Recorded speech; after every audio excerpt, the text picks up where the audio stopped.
João 19, dia 19.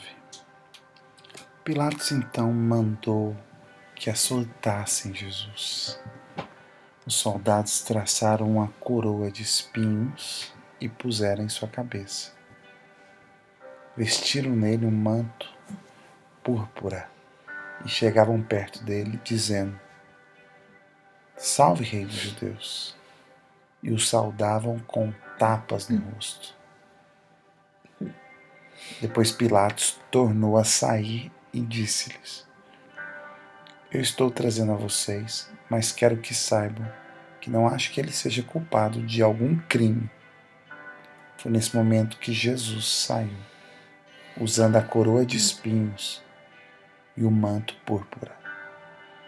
E Pilatos anunciou: Aí está ele, o homem. Quando os principais sacerdotes e os guardas o viram, gritaram em frenesi: Crucifique-o, crucifique-o. Pilatos disse: Crucifiquem-no vocês. Não acho nada de errado nele. Os judeus responderam: Nós temos uma lei, e por essa lei ele deve morrer, porque alegou ser o Filho de Deus. Quando Pilatos ouviu isso, ficou ainda mais amedrontado. Ele voltou ao palácio e perguntou a Jesus: De onde você veio? Jesus não respondeu. Pilatos insistiu: Você não vai falar? Não sabe que eu tenho autoridade para perdoá-lo e autoridade para crucificá-lo? Jesus respondeu: Você não tem nenhuma autoridade sobre mim, a não ser a que tenho recebido do céu. É por isso que aquele que me entregou a você cometeu um pecado ainda maior. Diante dessa resposta, Pilatos fez o que pôde para perdoá-lo, mas os judeus gritavam: Se você perdoar esse homem, não é amigo de César. Qualquer um que se diz rei está desafiando o imperador.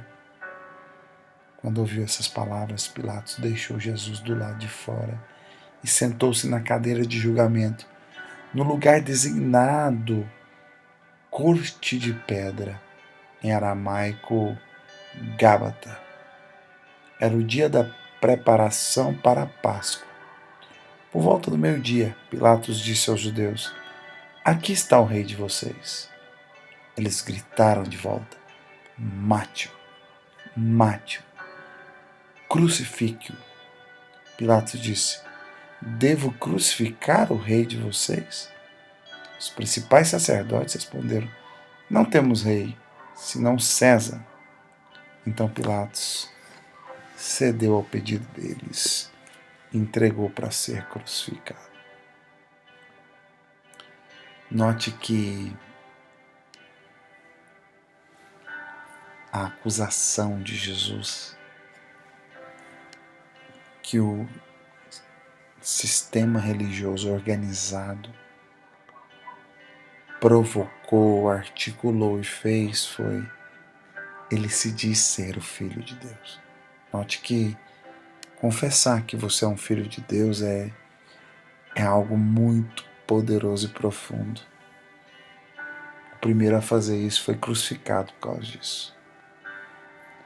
E porque isso tem poder no mundo espiritual. Hoje, a maioria de nós, se não todos os cristãos, declaram em liberdade: eu sou filho de Deus. Mas para você declarar nessa liberdade o primeiro dos filhos de Deus, ele teve que morrer por causa dessa confissão. Tamanha o confronto, porque na mente do sistema religioso do judeu, declarar ser filho de Deus é dizer que você tem a natureza dele. E isso era inconcebível na mente de um religioso. Mas isso é a essência da vida cristã, de ser participante da natureza divina.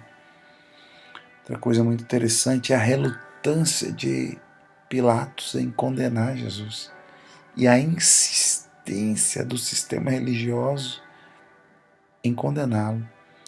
E é interessante que aqui está ficando registros históricos aquele que nunca ouviu nada de Deus, não conhecia nada sobre Deus, o líder dos romanos em Israel, disse: não tem culpa nenhuma neste. Este é o rei de vocês, é o rei dos judeus. E os próprios judeus disseram: mate-o e crucifique. Como diz em João 1, ele veio para os que eram seus, mas os seus não o receberam. Estavam endurecidos. Continue o texto. Eles levaram Jesus. Carregando sua cruz, ele rumou para o lugar chamado Colina da Caveira, em aramaico Gólgota, onde o crucificaram, e com ele 2 outros, um de cada lado, Jesus no meio. Pilatos mandou escrever uma placa com os seguintes dizeres: Jesus, o Nazareno, o Rei dos Judeus. Muitos judeus leram a placa, porque o lugar em que Jesus foi crucificado ficava próximo da cidade. Os dizeres estavam em aramaico, latim e grego.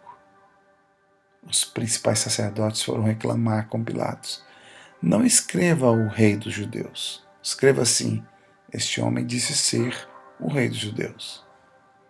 Pilatos respondeu: o que escrevi, escrevi. Eu acho fascinante como Deus é o regente da história. Porque, sabe, mesmo que Pilatos não entendesse muito bem o que estava fazendo, ele estava sendo usado para deixar registrado na história que o pendurado numa cruz é o Rei dos Judeus, conforme as profecias a respeito do Messias. Incrível isso. Quando o crucificaram, os soldados romanos tomaram as roupas dele e dividiram em 4 partes, uma para cada soldado. Mas o manto era sem costura, uma única peça de tecido. E eles disseram: não vamos rasgá-lo, vamos fazer um sorteio para ver quem fica com ele. E isso confirmou as escrituras que dizem: eles dividiram minhas roupas entre si e fizeram sorteio pela minha capa. Os soldados validaram as escrituras. Enquanto os soldados cuidavam deles mesmos, a mãe de Jesus, a tia dele, Maria, esposa de Clopas, e Maria Madalena permaneceram ao pé da cruz. Jesus viu sua mãe e o discípulo a quem ele amava perto dela. Ele disse à sua mãe: mulher, aí está seu filho. E disse ao discípulo: aí está sua mãe. A partir daquele momento, o discípulo a aceitou como mãe.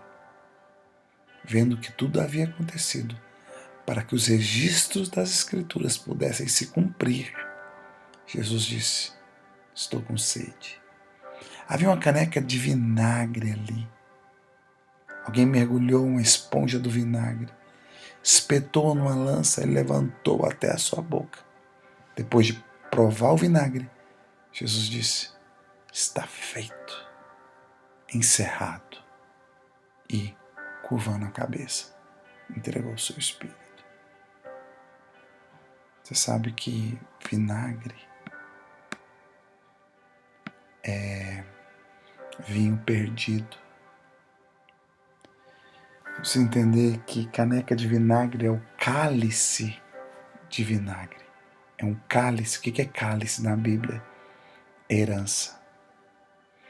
Jesus pegou o cálice do vinho perdido e estava tomando agora lá na cruz.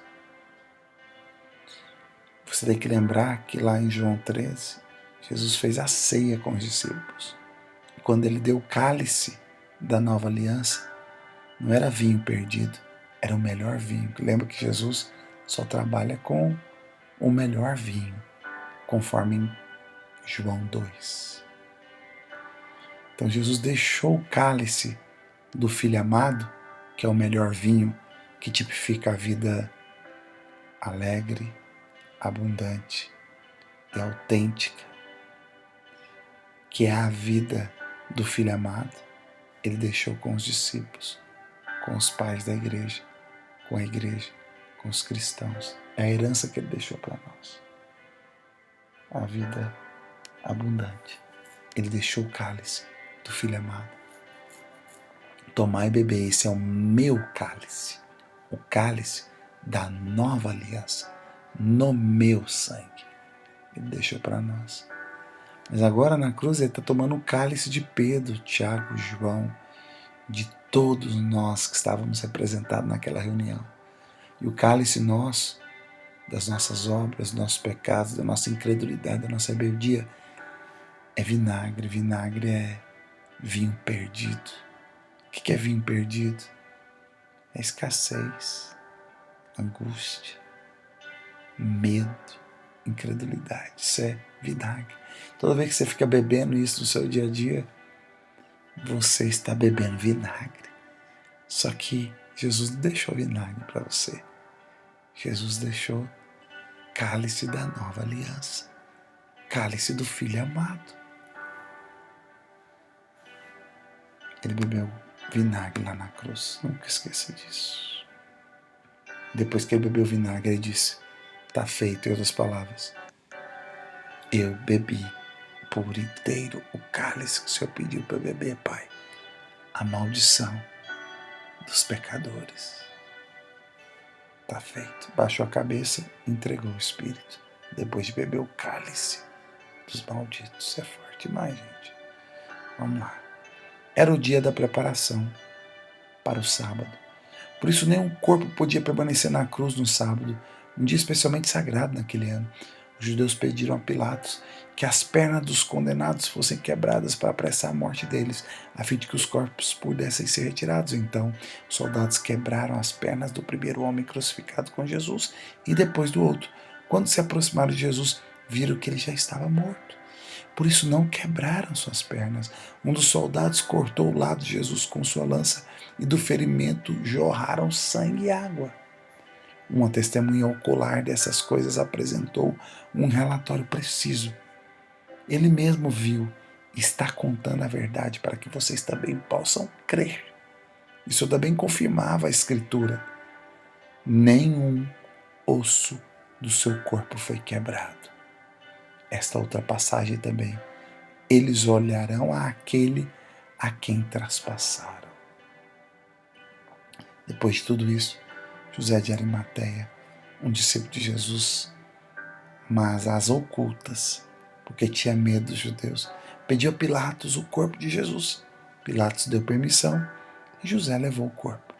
Nicodemos, que tinha ido conversar com Jesus de noite, apareceu agora, em plena luz do dia, carregando uma mistura de mirra e aloés, que pesava cerca de 35 quilos. Eles pegaram o corpo de Jesus e, de acordo com a tradição judaica de sepultamento, envolveram-no em linho com as especiarias. Havia um jardim perto do lugar onde ele havia sido crucificado. Olha o jardim de novo aí, gente. Jardim no início da história humana, jardim na decisão mais importante da história humana, foi o jardim de Getsemane, e havia um jardim perto onde ele foi crucificado. E no jardim, um sepulcro novo, no qual ninguém havia sido ainda sepultado. Então, por ser a preparação para o sábado e por estar o sepulcro pronto, deixaram o corpo de Jesus ali. Jesus foi sepultado em uma sepultura de rico. A sepultura escavada na rocha era coisa de gente rica da época. Isaías profetizou que ele foi colocado entre os grandes, entre os ricos. Com os ricos foi sepultado. E quem foi em Jerusalém algum dia, marque de visitar o Jardim da Tumba, o The Tomb Garden, um dos lugares mais extraordinários do planeta para mim.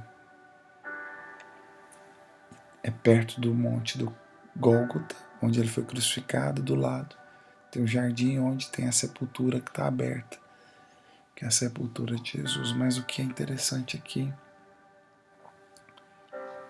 é que ele foi colocado na fenda da rocha. Quando ele nasceu, foi colocado na manjedoura. Não sei se você sabe, a manjedoura dos tempos antigos era uma pequena rocha talhada. E quando ele morreu, e de onde ele foi ressuscitado, foi numa grande rocha talhada. Depois você pesquisa uma palavra chamada a glória na fenda da rocha. Certeza você vai ser profundamente edificado.